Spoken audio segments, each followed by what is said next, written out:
Lele. Dul, kepiye Gong? Mbok, kepiye Bagong? Aku tak tamatke saka kaduan lho, Mbok.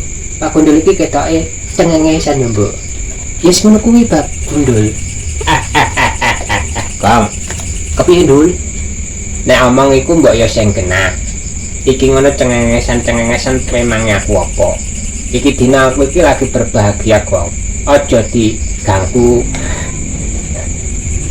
Mbok, kepiye Bagong?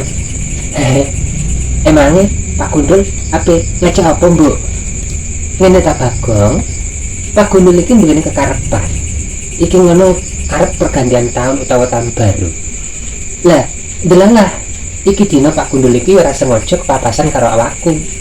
Lah kekarepane Pak Gundul kepengin sesarengan karo aku budal ana ing alun-alun kota. Cocok Gong ya. Hati-hati, Mbok. Iya, biasane ya Pak Gundul iku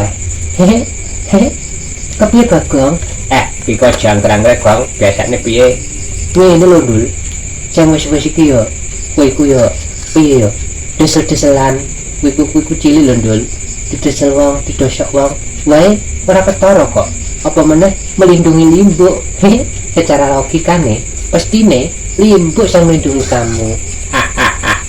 Iki lambene iku lho ngomong. Pak Gundul, Kepiye, Bu?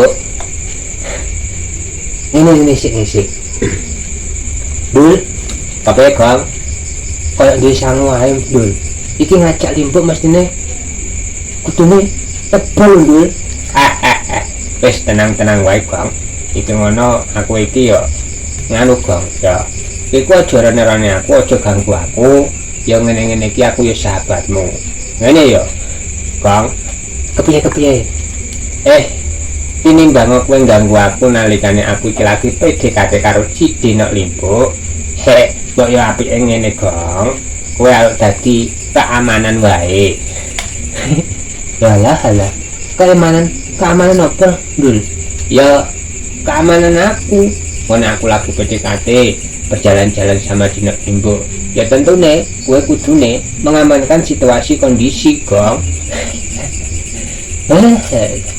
Limbuk, kepiye Bagong? Ngene lho tak tutoyo.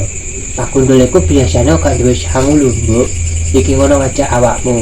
Lah kok nek awakmu piye?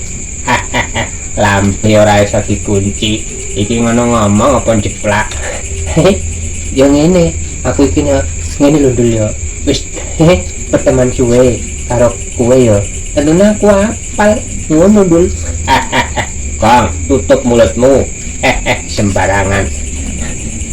Pak Gundul, Kepiye, Mbok? ya sepurane wae. Iki ngomong kowe nek aku pancen budal meneng ana ing alun-alun kota, ya tentune aku budal dhewe. Lah ya wis nek ngono aku tak bali. Ayo, Gong, bali.